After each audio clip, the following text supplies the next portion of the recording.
En este episodio de Lo Inédito sobre los Evangelios podcast, comentamos el Evangelio del octavo domingo del tiempo ordinario, donde veremos el por qué la boca habla de la abundancia del corazón. En la sección Preguntas y Respuestas, ¿por qué es más fácil encontrar en el prójimo más defectos que virtudes? ¿Y qué me recomiendan para poder tener más fe en la Eucaristía? Todo esto y mucho más en este nuevo episodio de Lo Inédito sobre los Evangelios podcast.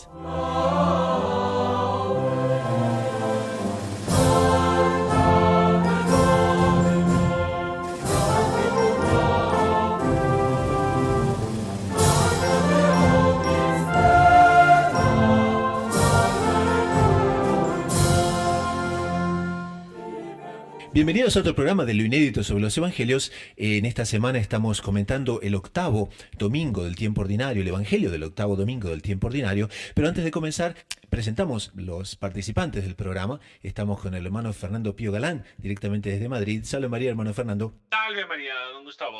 El hermano Fernando Pío Galán, de los Heraldos del Evangelio, es misionero en España y además es doctorado en Teología Espiritual por la Pontificia Universidad Santo Tomás de Aquino de Roma, el Angelicum. Y también estamos con el doctor Saúl Castiblanco, desde Colombia, que hoy también se nos une al programa. Salve María, doctor Saúl. Salve María, don Gustavo. Salve María, don Fernando. Salve María.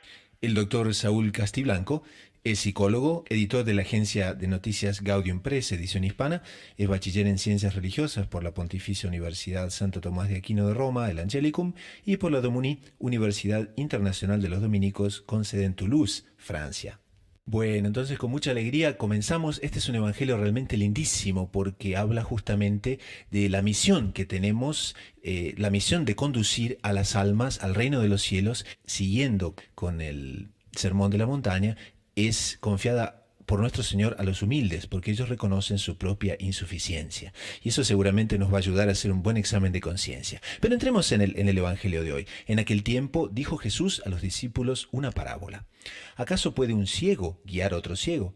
¿No caerán los dos en el hoyo? Un discípulo no es más que su maestro, si bien cuando termine su aprendizaje será como su maestro.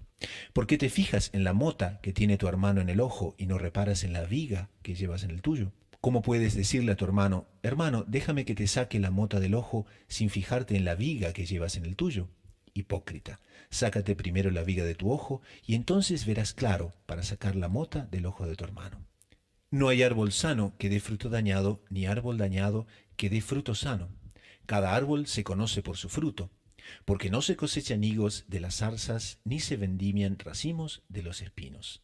El que es bueno, de la bondad que atesora en su corazón saca el bien, y el que es malo, de la maldad saca el mal, porque lo que rebosa del corazón lo habla la boca. Entonces, vemos cómo después de transmitir la doctrina de las bienaventuranzas, esto es como una continuación que nuestro Señor hace, cual nuestro Señor añade algunas parábolas que vamos a analizar hoy muy profundamente. Pero antes de concluir la prédica del Sermón de la Montaña, que suele ser equiparado, ¿no?, con la promulgación de la antigua ley por Moisés en el monte Sinaí, sus enseñanzas finales se refieren a aquel que es llamado al apostolado. O sea, todos nosotros los católicos somos llamados de alguna manera al apostolado. Y en esa materia entonces vemos varias admonestaciones que nuestro Señor hace y nos sugiere la importancia de los instrumentos humanos para la propagación de la fe y de la fidelidad de estos a la doctrina del Evangelio. Entonces entremos propiamente en la parte donde nuestro Señor dice, ¿acaso puede un ciego guiar a otro ciego? No caerán los dos en el hoyo. Bueno, es una cosa yo creo, hacer notar a nuestros oyentes, una de las características más divinas del Evangelio, que son justamente estas figuras que hace nuestro Señor de comparación, que son, por un lado, evidentes, ¿no? ¿Cómo puede un ciego guiar a otro ciego? Eso se basaba, tenemos que pensar que en la época de nuestro Señor era muy frecuente encontrarse ciegos por las calles. No teniendo el desarrollo de la medicina, lo que tenemos hoy en día, simples infecciones, cosas que hoy en día se resolverían en unos instantes en un ambulatorio, en la antigüedad daba ceguera directamente. Por lo tanto, las personas estaban acostumbradas a ver a ciegos por la calle y sabían perfectamente que un ciego necesitaba de otra persona que viera para poderlo guiar. Entonces, el ciego que guía a otro ciego, por un lado se refiere a la inutilidad. Un ciego es que no puede guiar a otro ciego, eso como manera evidente, pero también se refiere al orgullo. Porque el ciego que guía a otro ciego, la única posibilidad que lo haga es por puro orgullo, por no reconocer su propia ceguera. Por lo tanto, tenemos aquí una admonestación al orgullo. Nos tenemos que reconocer, nos tenemos que examinar y darnos cuenta de lo que somos. O sea, existe una necesidad por parte del que sigue a Cristo de tener una visión clara y libre de respeto humano de sus capacidades. Y ser consciente de que si él no consigue seguir a Cristo, mucho menos podrá guiar a otros a seguir a Cristo. Don Fernando habla del orgullo y don Gustavo recuerda que al final todos tenemos que ser maestros por vocación bautismal. Entonces, a mí me pasó que leyendo este pasaje evangélico, uno podía excluirse de la categoría de un ciego que guía a otro ciego. No, yo no soy ciego. Pero cuando uno lee el texto que dice, ¿por qué te fijas en la mota que tiene tu hermano en el ojo y no reparas en la viga que llevas en el tuyo? Y el otro versículo, uno dice, no, ahí ya no está hablando de otro, ahí está hablando de mí, porque cuántas veces yo he sido ese orgulloso, ese que ve más la mota en el ojo ajeno que la viga en el mío. Entonces entra en la línea de lo que se hablaba del orgullo. Nuestro Señor dice, usted quiere ser un buen discípulo y quiere ser buen maestro, tiene que ser humilde, no puede ser orgulloso. Ahí se habilita a realmente transmitir fielmente las enseñanzas de Jesús. Y aquí Monseñor John Clark lo puntualiza muy bien, ¿no? Porque dice que la conducción de las almas rumbo al reino de los cielos supone tres cosas: la irradiación de lo sobrenatural, la comunicación de la alegría que inunde el alma de quien conoce a Jesús y quien vive su vida y experimenta la efusión de su bondad. Ahora, ¿cómo transmitir eso si la persona no lo tiene? No, esa es una cosa desde luego evidente. O sea, justamente no nos podemos olvidar que Cristo es la luz del mundo y el ciego se caracteriza por vivir en las tinieblas. Entonces, esa necesidad de luz, que también se puede decir de la alegría, es lo que caracteriza propiamente el que sea capaz de seguir a Cristo y de guiar a otros. Eso es la parte fundamental. Tiene que ser consciente de esta limitación si la persona no lo tiene, y también tenerlo claro. Si la persona no lo tiene, tiene que buscarlo. No puede quedarse tranquilamente en su ceguera. Para eso hemos tenido justamente, como puntualizaba muy bien el hermano Gustavo, el sermón de la montaña, las bienaventuranzas. Es una cosa que es muy importante, que no es contextualizar esta parábola. O sea, la luz nos ha venido dada, sabemos cómo nos tenemos que comportar. Si no nos comportamos así, tenemos que comportarnos así. No hay una tercera vía. Y ahí nuestro Señor también hace una comparación, porque primero comienza diciendo un ciego no puede guiar a otro ciego. Y ahora nos pone lo contrario, ¿no? Al ciego que pierde a otros ciegos, que nos da las características de un verdadero discípulo. Quien es exactamente es la prolongación de su maestro, ¿no? ¿Cómo lo ven ustedes a eso? ¿Cómo se ve esa parte del discipulato aquí? Bueno, ahí también el Monseñor Juan Klein, lo inédito de los evangelios, de las características del que no es buen maestro.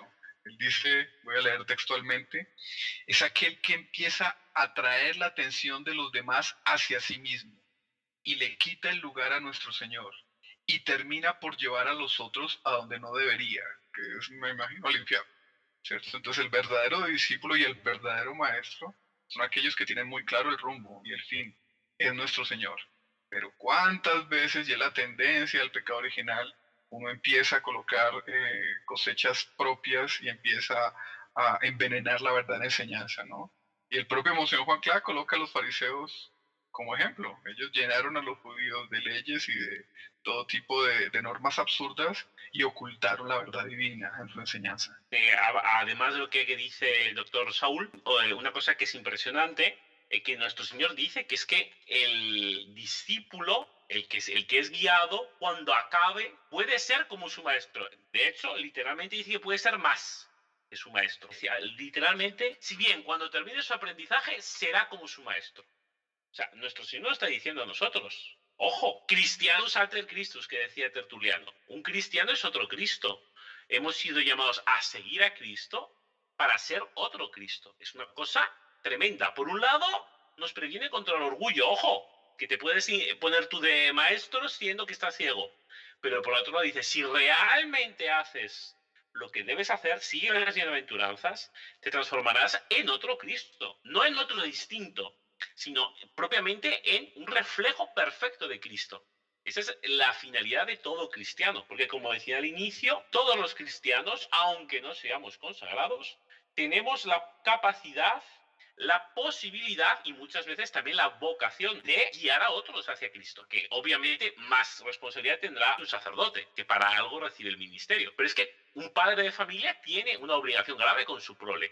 Pero es que cualquier cristiano en su ámbito personal de vida tiene esa obligación que le viene por la vocación cristiana de reflejar fielmente a Cristo. O sea, de no ser un ciego que guía a otros ciegos, sino un auténtico discípulo que sea otro, sea como su maestro.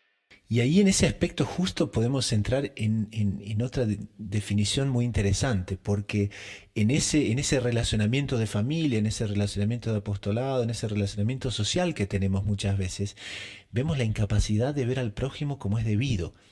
Y eso justamente nuestro Señor lo apunta muy bien. Dice, ¿por qué te fijas en la mota que tiene tu hermano en el ojo y no reparas en la viga que llegas en el tuyo? ¿No? ¿Cómo puedes decirle a tu hermano, hermano, déjame que te saque la mota del ojo sin fijarte la viga que llevas en el tuyo? Y eso lo define como hipocresía, directo. Bueno, en esa línea, Monseñor Juan Clara desarrolla esa tesis, ¿no? El orgulloso no tiene una visión real del otro, porque cree que es mucho más importante la pequeña paja en el ojo ajeno que la viga que tiene en el propio. Entonces, también es un ciego, no solamente en la consideración de nuestro Señor, sino que es un ciego en la visión de los demás. Y entonces don Gustavo decía la importancia de ese asunto en las relaciones familiares. Y nosotros vemos hoy en día una crisis familiar y mucha violencia intrafamiliar, ¿cierto? Seguramente es por eso, porque es un orgullo ya demasiado radicalizado, ¿cierto? Y si usted no ve cómo es el otro, pues ¿cómo le puede hacer bien? Si usted tiene un mal juicio acerca del otro, si por el contrario son los supuestos pequeños o grandes defectos del otro los que tornan la vida imposible, ¿usted cómo puede realmente hacer el bien? Entonces, el orgullo también es fuente de una falta, de una mala visión del universo, incluyendo las relaciones familiares y todo. En ese sentido, añadiendo lo que dice el doctor Saúl, hago notar también que justamente esta capacidad de poder corregir no es negada por Cristo. No está diciendo, no quitéis la mota, no os fijéis en la mota, no está diciendo eso. Claro. O sea, el cristiano tiene que poder ser capaz de discernir el mal en otros, pero por supuesto, está dentro de su vocación. Ahora bien, siempre y cuando antes haya sido el más misericorde, inspector, censor de sí mismo. Ese es el punto esencial. Debemos combatir, corregir, señalar el mal en los otros partiendo de esta visión fiel a las palabras de Cristo. ¿Qué tenemos nosotros en nuestros ojos? ¿Nuestros ojos están tapados por la viga de nuestros pecados o están iluminados por la luz de Cristo? Ese es el punto fundamental que vuelvo a hacer notar. O sea, no niega la capacidad de ver la mota del ojo ajeno ni la capacidad de quitarla. Pero si antes nuestros ojos están inundados por la luz de Cristo. Y esa real visión de lo que es cada uno, padre de familia, empresario, juez, que es cada uno, es un pecador, y delante de Dios es un pecador, le da a esa acción de juzgar, que muchas veces tiene que ser desarrollada, como dice don Fernando, una nota muy cristiana, y es la de tranquilidad, serenidad. Yo estoy juzgando también desde mi pecado porque tengo autoridad y lo debo hacer, pero desde el conocimiento de mi miseria. Y ahí puede entrar más fácil la caridad y no el amor propio. Y entra más fácil la caridad y reprensión hecha con caridad tiene mucha más posibilidad de ser atendida, ¿no? Ahí precisamente nuestro Señor continúa en el Evangelio y puntualiza los frutos malos y los frutos buenos nacidos del corazón. Entonces dice, no hay árbol sano que dé fruto dañado, ni árbol dañado que dé fruto sano. Cada árbol se conoce por su fruto, porque no se cosechan higos de las zarzas, ni se vendimian racimos de los espinos. Entonces, ahí con ese ejemplo queda muy marcado que no existe diferencia entre lo que se es y lo que se hace. Este es un punto de puntualización que me parece muy interesante. En cierto sentido resume todos los puntos anteriores, porque está diciendo el que es bueno de la bondad que te suele su corazón, saca el bien.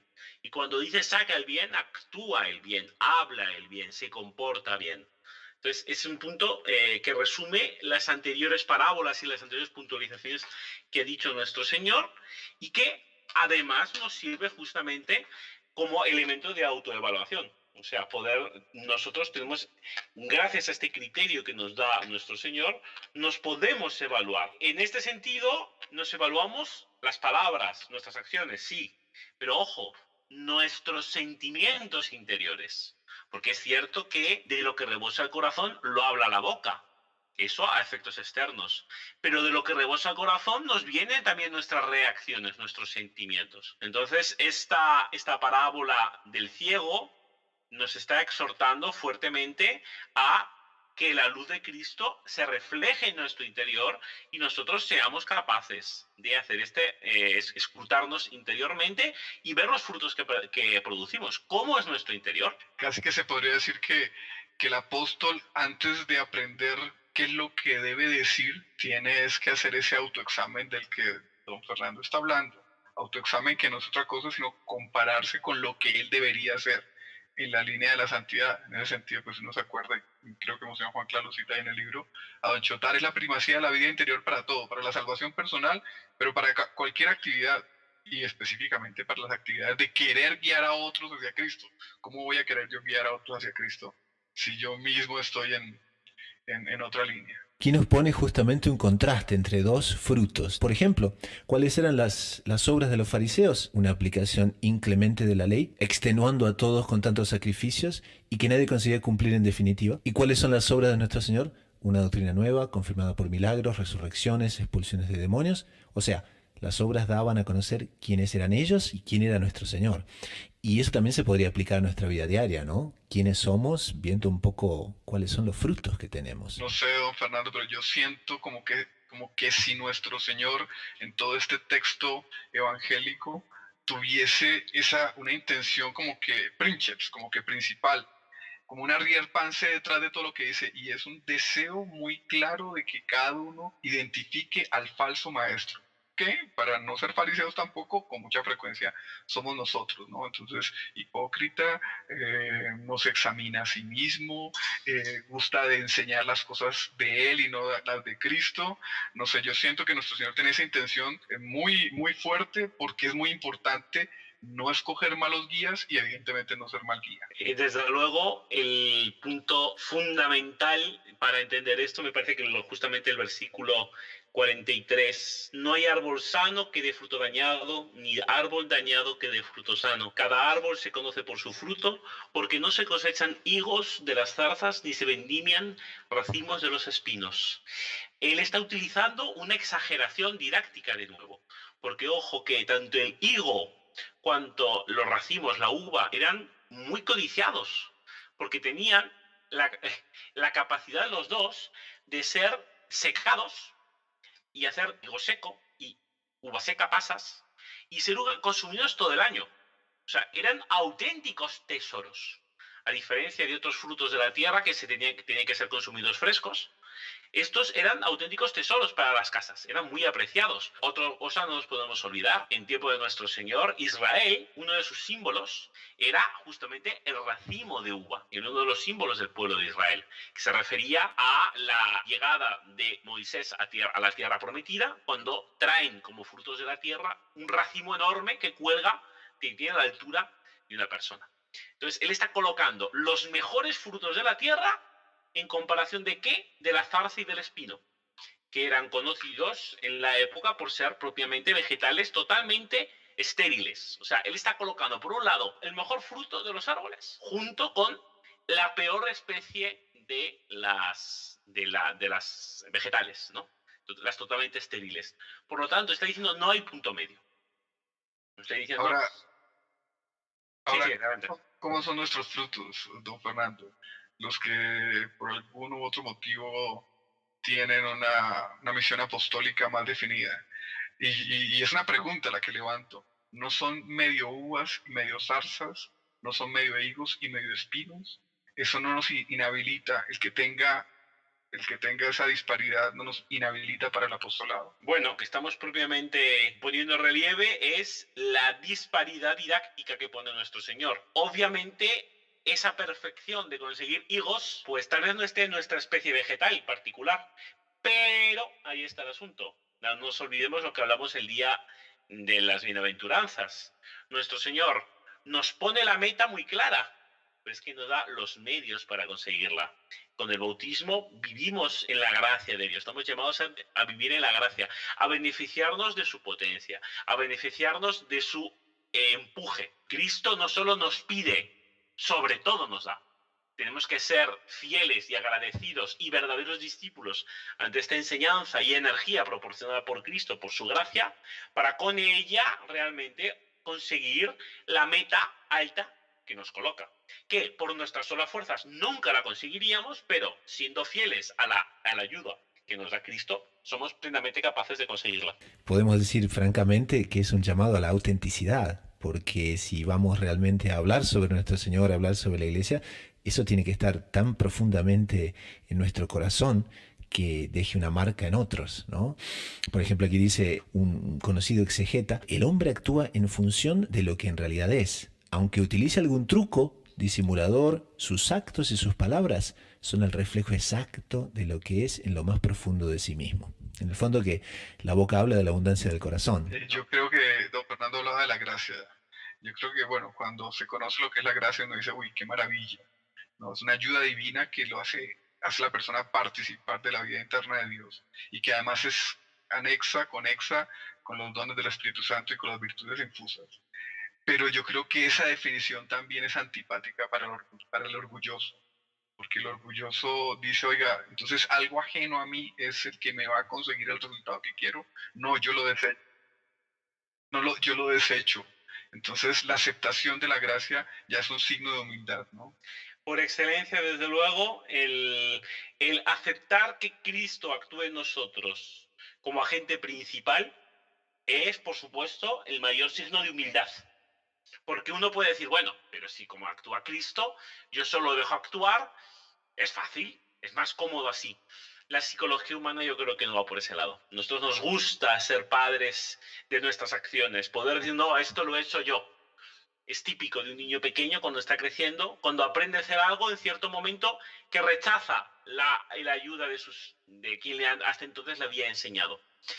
Ese rechazo es natural, en cierto sentido, pero ojo, que sea natural no dice que sea santo, porque ese rechazo de la ayuda del maestro puede estar impregnado o puede ser motivado por un orgullo. No, hasta ahora yo no sabía, pero ahora que sé, no quiero saber de ti. Cuando en realidad la actitud debía ser, qué bien que sé, gracias maestro por haberme hecho capaz. Esa actitud es más difícil que la anterior. El problema, don Fernando, es que nuestro Señor no solamente con la gracia nos habilita a hacer buenas obras, sino que además nos dice, ¿ustedes creen que aprendieron? No. Antes, durante y después, sin mí nada podéis hacer. Entonces Él como que nos mueve, nos manda una dependencia absoluta de Él. Una dependencia que es maravillosa, porque es sentirlo a Él internamente a través de la vida trinitaria, pero una independencia muy antipática al espíritu orgulloso. O sea, a mí ese punto se me hace fundamental en el fondo para abrir las puertas del corazón a Cristo o simplemente cerrárselas. Y uno como que quisiera salvarse por sus propios medios, ¿no? Llegar enfrente al día del juicio final o del juicio particular y decir, bueno, aquí está fulano, yo he hecho esto, he hecho aquello y ahora he ganado el cielo, ¿no? Y justamente que es más confiar en la misericordia de Dios que en lo que podemos nosotros conquistar. Y ahí está justamente el mérito de la gracia. Los vericuetos del alma son terribles, ¿no? Porque Dios nuestro Señor con frecuencia nos hace mostrar la miseria para que en la miseria reconozcamos la imposibilidad de conseguir la virtud. Y entonces muchas veces suscita la humildad.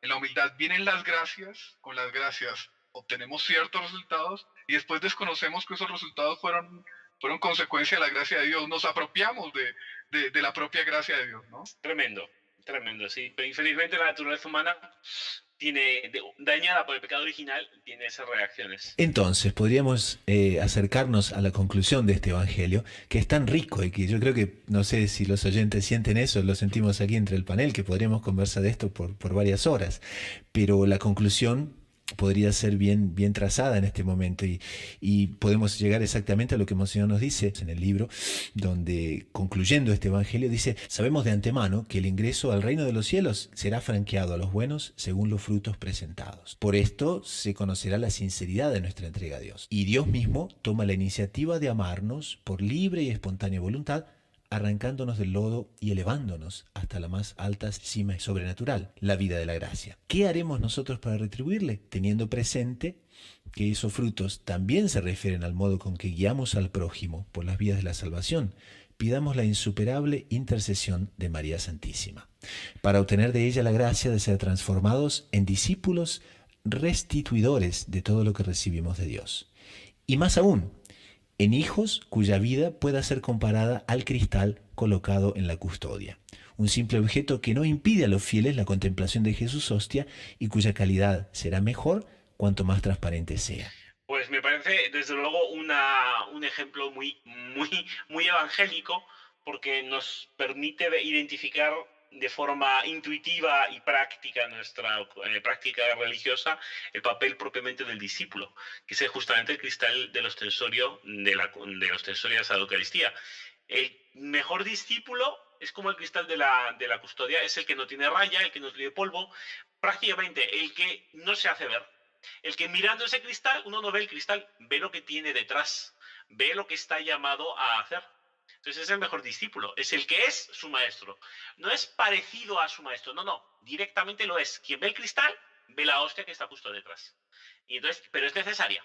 O sea, ese cristal es necesario. Nosotros no podemos decir, bueno, lo importante es Cristo, pues bueno, Él es Dios, Él se las arregla. No, somos llamados a ser cristal, somos llamados a ser puestos en una custodia. Pero siempre y cuando reflejemos, transparentemos Cristo. O sea, no tengamos esa viga, esa mota de polvo enorme que impide la visión correcta de la hostia que está detrás de nosotros. A mí me impresiona esa conclusión de Monseñor Juan Clá, la palabra restitución. Me parece que parte también de ese conocimiento que sabemos que él tiene del alma humana, de la apropiación incluso de los dones sobrenaturales que Dios nos envía. Y de cómo es importante, por el contrario, reconocer que es Dios haciendo su obra en nuestras almas. Claro, como dice don Fernando, Dios quiso instrumentos humanos para la salvación de otros hombres, pero al mismo tiempo reconociendo que es Dios restituyendo, es decir, agradeciendo esos dones y reconociendo que la efectividad viene a través de esos dones, y esa restitución como condición primera para seguir siendo hábil tanto para las labores del discipulado como para las labores de enseñanza y apostolado.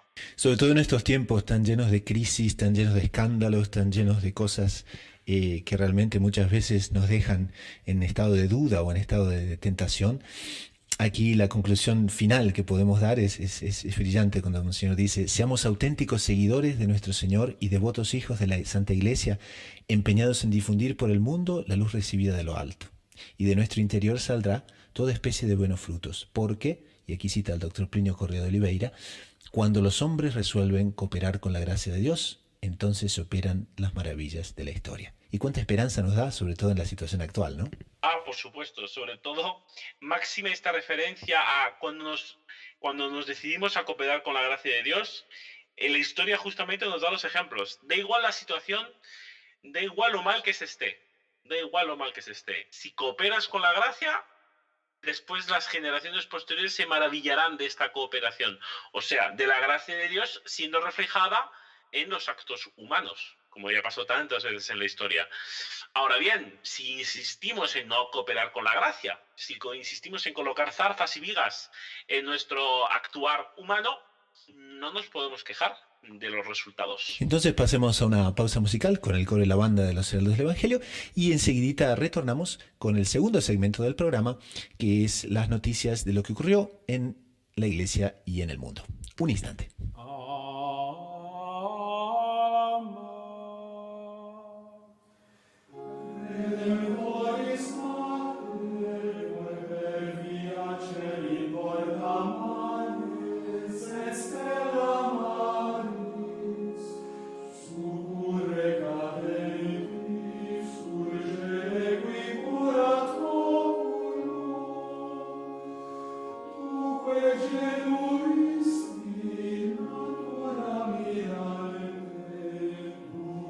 Salve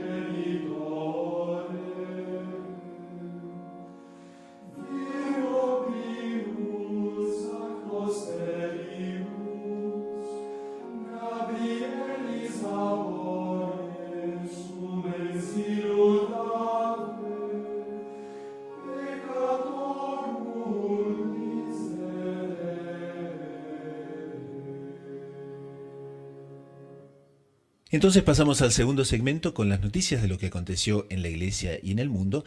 La primera noticia es realmente dramática y nos dice que las autoridades chinas obligan a estudiantes a firmar un compromiso de renuncia a la religión y promoción del ateísmo. Pero no solo eso, sino que están usando también medios violentos para impartir esto. Cuando uno lee este despacho, don Gustavo, basado en un reportaje de la revista Bitter Winter, uno dice, oiga, pero eso parece otro mundo.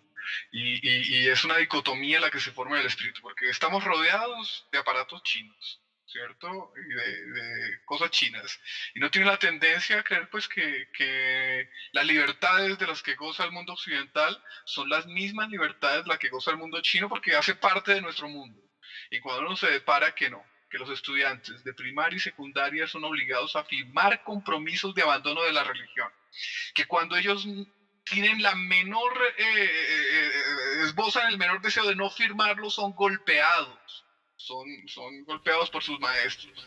Citemos aquí la noticia de según una denuncia de la revista Bitter Winter, se ha llegado al punto de obligar a los estudiantes a firmar compromisos de abandono a la religión, promoción al ateísmo. Algunos de los menores que han objetado esta práctica han sido golpeados por sus maestros, mientras que se ha amenazado a las familias con la reprobación de los estudios si los alumnos no reciben una formación atea en el hogar. Entonces que a los padres, de pronto antes de comenzar el año lectivo, los obligan a padres y alumnos a firmar un compromiso de resistencia, estoy citando, compromiso de resistencia a las enseñanzas heterodoxas, que se refieren específicamente, ellos lo saben, a la religión. Es decir, no hay mayor intromisión posible a la conciencia de las personas. Cuando uno lee en ese mismo despacho que hay una prohibición de contratar creyentes como maestros de jardín infantil, o sea, la persona practica cualquier tipo de religión, ¿no? Y ya hay una prohibición para entrar a la docencia, uno dice, Dios mío, ¿qué mundo es ese?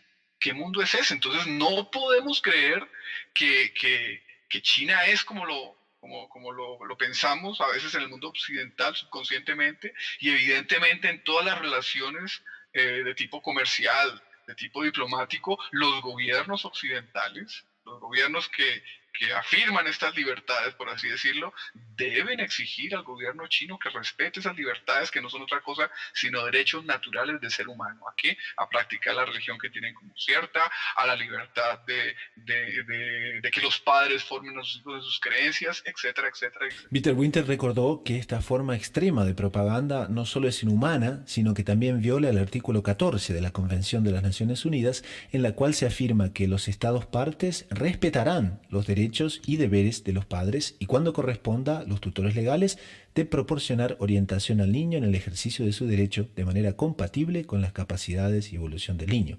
Y esto va exactamente contrario con actos de violencia que se han perpetrado por parte de profesores, por parte de maestros, contra niños que no querían justamente firmar semejante actitud arbitraria, ¿no?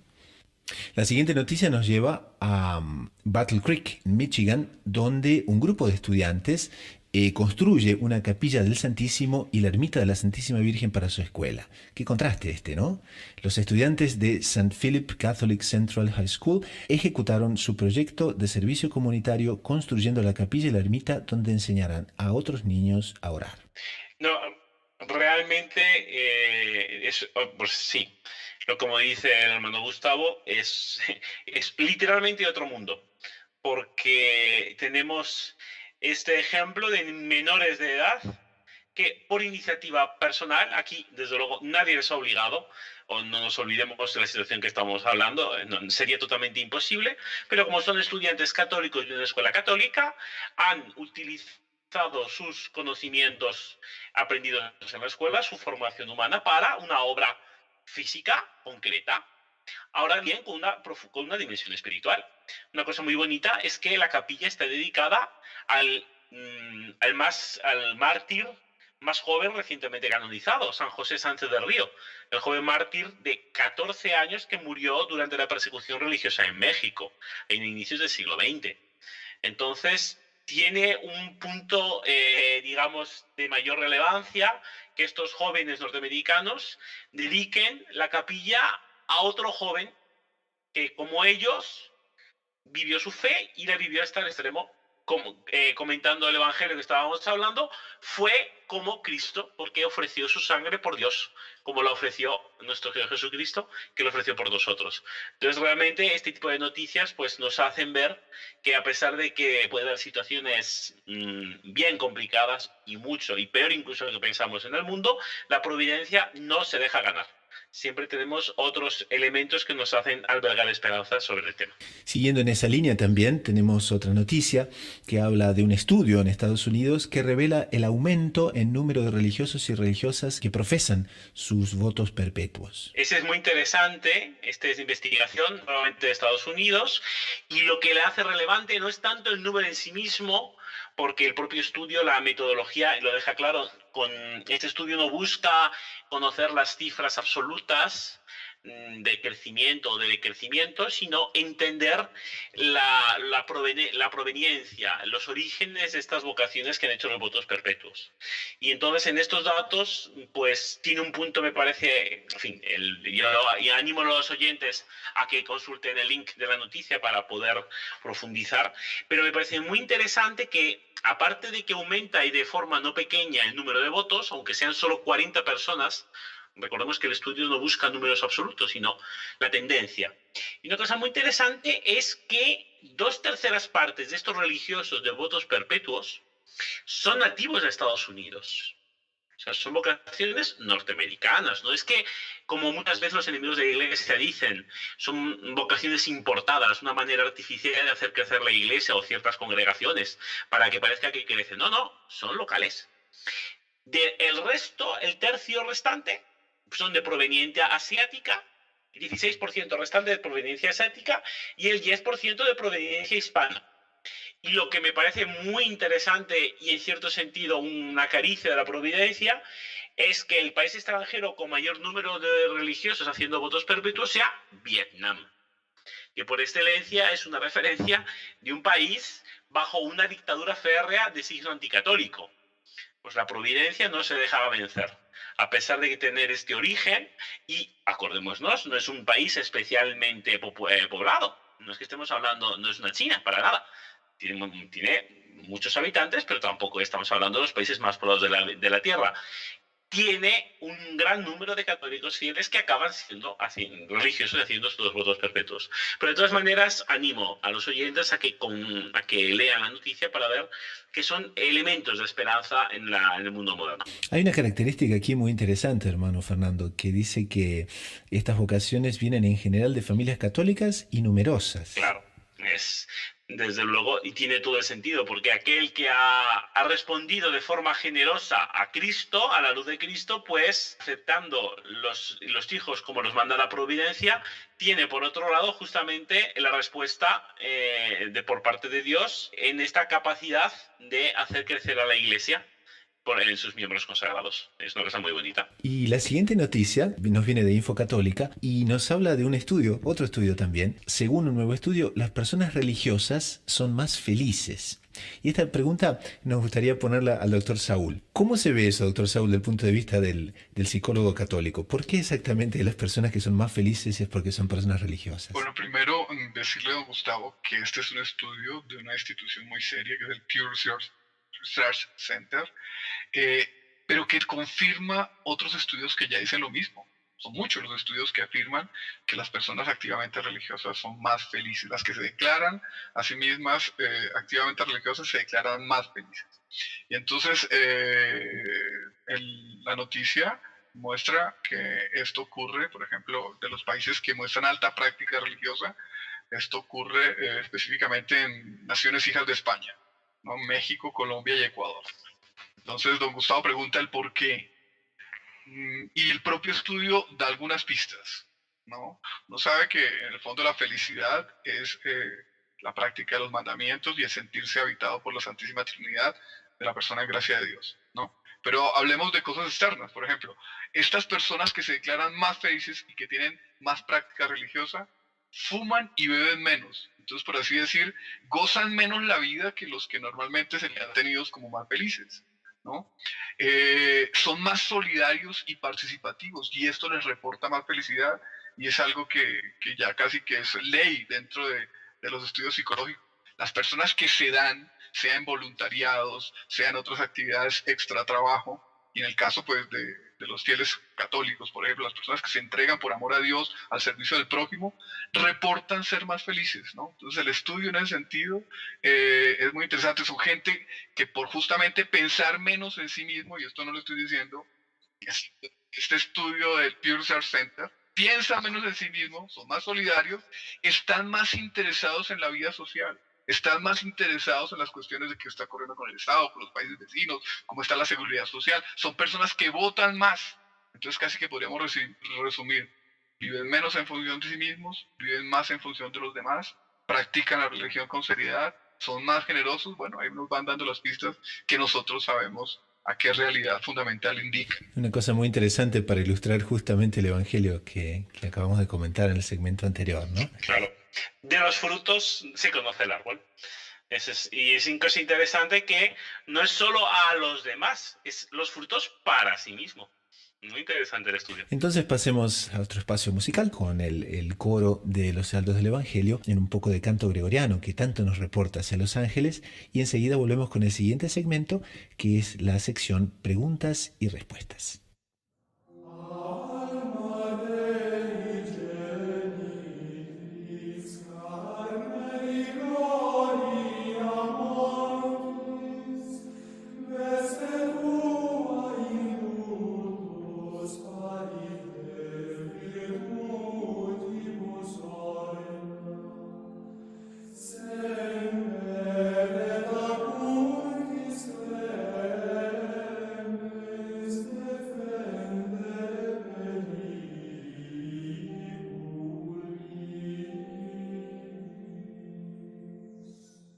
Y pasamos ahora al tercer segmento del programa, que son las preguntas de los oyentes y las respuestas.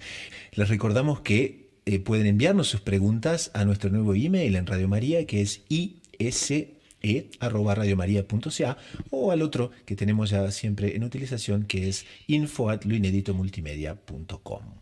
Entonces, quienes quieren enviarnos sus preguntas, vale todo, pueden enviarnos de cualquier tema. Pasamos a la primera pregunta: ¿por qué es más fácil encontrar defectos en el prójimo y no virtudes? Doctor Saúl, ¿usted qué nos recomienda en este tema? Bueno, me parece primero que la pregunta se relaciona enteramente con la lectura evangélica. Es más fácil encontrar la mota en el ojo ajeno que la viga en el propio. Yo creo que es una enfermedad muy de nuestra época, para llamarlo así. Es algo que es favorecido por el pecado original. Toda la tendencia al mal tiene sus desarrollos, entre otras cosas, ver lo pequeño, complicado en el otro y no ver los defectos propios, ¿cierto? Pero es muy de esta época en que, por no estar ejerciendo la autocrítica de la que hablábamos en anterior segmento, ¿cierto? No ejercemos la autocrítica y sí ejercemos la crítica en los demás, ¿no? Y resulta que, y aquí expongo una tesis del carisma de los heraldos del Evangelio, la felicidad natural de la vida, y no solo natural sino sobrenatural, es ver las maravillas que están afuera, fuera de sí.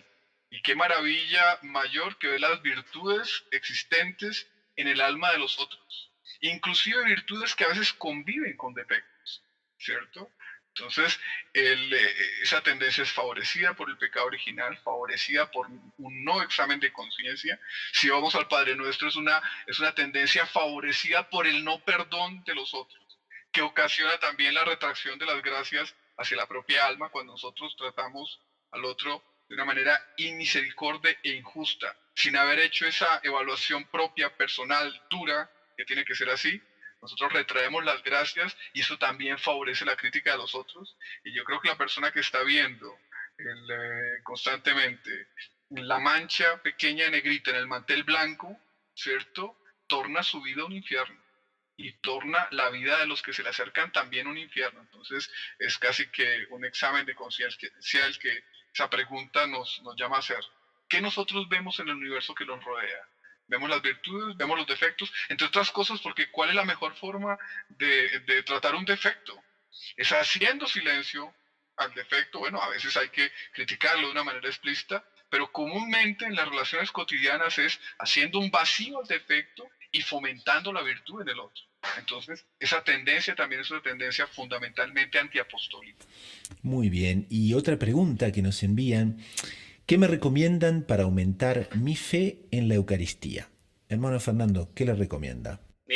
Realmente, para aquellas personas interesadas en aumentar la fe en la Eucaristía, no podemos dejarnos de olvidar de lo siguiente, no podemos olvidar lo siguiente. La fe no es sentimiento, no reside en el sentimiento. La fe reside en la voluntad. Yo quiero, el que cree, el que tiene fe es porque quiere creer, no porque siente que cree. Son dos cosas distintas. Es una cosa muy importante acordarnos. Entonces, delante del misterio de la Eucaristía, porque no nos olvidemos, la Eucaristía, en cuanto tal, es un misterio. ¿Cómo es posible que en esta partícula de lo que parece ser pan, en esto que parece ser vino, realmente no lo sea, sino sea carne, sangre, alma y divinidad de Cristo? ¿Cómo es posible? No está al alcance de nuestros sentidos, como resume muy bien Santo Tomás en el Pange Lingua, en su oración del Pange Lingua. No está al alcance de nuestros sentidos. Ahora bien, tenemos que tener esta confianza en la Iglesia, volviendo al punto del comentario evangelio de hoy, tenemos que dejarnos iluminar por la enseñanza del Maestro, de Cristo, y a través de la Iglesia, para aceptar que realmente en aquello que nos parece pan, realmente está Cristo. Si nos colocamos delante de esta realidad, ya sea en la participación fructuosa en la Santa Misa, ya sea en una adoración eucarística, si nos colocamos con nuestra voluntad en esta aceptación, yo no lo veo, pero igual me lo creo, esta humildad que es confiar más en la palabra de la Iglesia, en la palabra de Cristo, que en nuestros propios sentidos, hará que ahí sí podamos realmente sentir esta presencia de Cristo. Y como dicen reputados teólogos, como dice la fe de la Iglesia, nosotros nos beneficiamos en la Eucaristía de la presencia de Cristo de una forma superior, más directa y más íntima que los propios apóstoles viviendo y conviviendo con Cristo en Palestina. Es una cosa tremenda. Pero esto pasa por esta aceptación, por esta escuchar la voz del Maestro, por esto recibir su iluminación y justamente examinarnos. No podemos dejarnos llevar por nuestros sentidos, aunque no nos parezca que este Cristo, la Iglesia nos enseña que ahí está y que Jesucristo se encarna para la Eucaristía. La Iglesia, toda su actividad corre hacia la Eucaristía y de la Eucaristía brota la fuerza y la actividad de la Iglesia entera. Y con esto pasamos al último segmento del programa, que es justamente la sugerencia de la semana. Una website, un libro, un podcast de doctrina católica que nos haya gustado para el bien espiritual de las personas. Comenzamos entonces con el hermano Fernando. ¿Qué nos recomienda esta semana? Pues dentro del tema que estamos hablando, del maestro, del discípulo y demás, un opúsculo precioso de doctrina católica que se llama El Magisterio del Papa y de la Iglesia, del padre Julio Bonato, en italiano Giulio Bonato. Se encuentra en la página de Apostolado Mariano, como ya hemos dicho otras veces, en la cual tanto se puede comprar en papel, sobre todo para aquellos de nuestros oyentes que tengan facilidad para estar cerca de España, cuanto se puede descargar en PDF directamente de la página de la editorial. También eso se puede hacer de forma más cómoda. Y en este libro, ¿por qué es interesante? Porque es un libro publicado en el 1991. El editor de este libro fue el padre Royo Marín, que ya hemos hablado otras veces en este podcast. Y justamente la razón de ser de este libro es tratar de la cuestión de la autoridad de la Santa Iglesia y de la autoridad del Papa sobre la revelación, sobre la Escritura. O sea, hasta qué punto tenemos la certeza que lo que nos dice la Iglesia, lo que nos dice el Papa, es fiel a lo que realmente Cristo nos quiso transmitir, ¿no? Delante de preguntas y de interrogantes que puedan surgir de distintas personas sobre si realmente lo que hoy en día la Iglesia dice es realmente lo que Cristo quiso decir. Haciendo referencia al Concilio Vaticano II, el padre Royo Marín hace extracto de otro libro publicado por el padre Julio Bonato a finales del siglo XIX, o sea, la polémica no viene de hoy precisamente, en los cuales coge los mejores elementos para analizar a la luz del Concilio Vaticano II. Entonces, por eso dice el padre Roy Marín en la introducción: esta es la razón que nos ha movido a publicar este librito, en el que se recoge ordenada y fidelísimamente la doctrina oficial de la Iglesia en esta importantísima cuestión. Yo recomiendo a aquellos que estén interesados en este tema, en un libro breve, con no más de 30 páginas y de formato de media cuartilla, por lo tanto se puede leer tranquilamente en una sentada, pero que clarifica la doctrina de la Iglesia sobre este tema. Muy bien, espectacular. Seguramente nuestros oyentes se beneficiarán enormemente de zambullirse en todo ese aspecto, ¿eh? Y doctor Saúl, ¿qué nos receta para esta semana? Bueno, estábamos viendo en el comentario del Evangelio que toda alma recta busca una guía, un modelo a seguir. ¿Y cuántas madres en esta época de confusión y de dificultades quisieran inspirarse en una madre católica para la crianza y la educación de sus niños? La Iglesia Católica tiene insignes ejemplos de santas que nos pueden guiar, como Santa Mónica, como la mamá Margarita, la madre de San Juan Bosco. Pero hay un ejemplo muy reciente, más cercano a nuestros tiempos, es lo que quiero decir, que está plasmado en un libro maravilloso que se titula Doña Lucilia, escrita por Monseñor Juan Cladías también, y que realmente es quien lee ese libro, que también está prefaciado por el padre Antonio Rollo Marín, siente como que es el efecto de un bálsamo, de un tranquilizante, de una guía, por ejemplo, para las madres católicas, de cómo guiar a su hijo en la bondad, pero también en la corrección, en la disciplina, pero una disciplina con una nota católica y materna, y cómo de la lectura de ese libro se pueden extraer realmente principios muy válidos para auxiliar a las madres en esta difícil tarea de criar a sus hijos. Entonces colocamos en las notas del programa el link tanto para el libro que nos recomienda el hermano Fernando, cuanto para también este libro, Doña Lucilia. Sí. Y quien les habla les recomienda una lectura muy interesante, pero que también puede ser vista en video, sobre el milagro eucarístico de Orvieto. Nuestro oyente que preguntaba justamente cómo podemos hacer para crecer en la devoción a la Sagrada Eucaristía. El milagro de Orvieto ocurrió en el año 1264 y fue justamente un milagro que marcó tanto la historia que la catedral de Orvieto está dedicada prácticamente al milagro que ha ocurrido. Entonces les recomendamos un video muy pero muy interesante, un video corto de un minuto 40, etcétera, pero que justamente les va a encantar para conocer más sobre los milagros eucarísticos y sobre todo el milagro eucarístico de Orvieto. Y con esto entonces llegamos al final del programa del día de hoy. Agradecemos muchísimo al hermano Fernando, al doctor Saúl, por participar una vez más del programa de Lo Inédito, y esperamos a nuestros oyentes la semana que viene, en este mismo lugar, en este mismo horario, y les recomendamos también para quienes desean descargar y suscribirse a Lo Inédito sobre los Evangelios, pueden hacerlo también tanto en la página de Radio María cuanto en loineditomultimedia.com. De parte del equipo de producción y de que les habla el hermano Gustavo, un gran saludo. Salve María, hermano Gustavo, salve María, doctor Saúl. Ha sido un gusto poder estar aquí otra vez en el podcast de Lo Inédito sobre los Evangelios, y si Dios quiere nos veremos pronto. Salve María. Entonces, muchísimas gracias y nos encontramos en breve.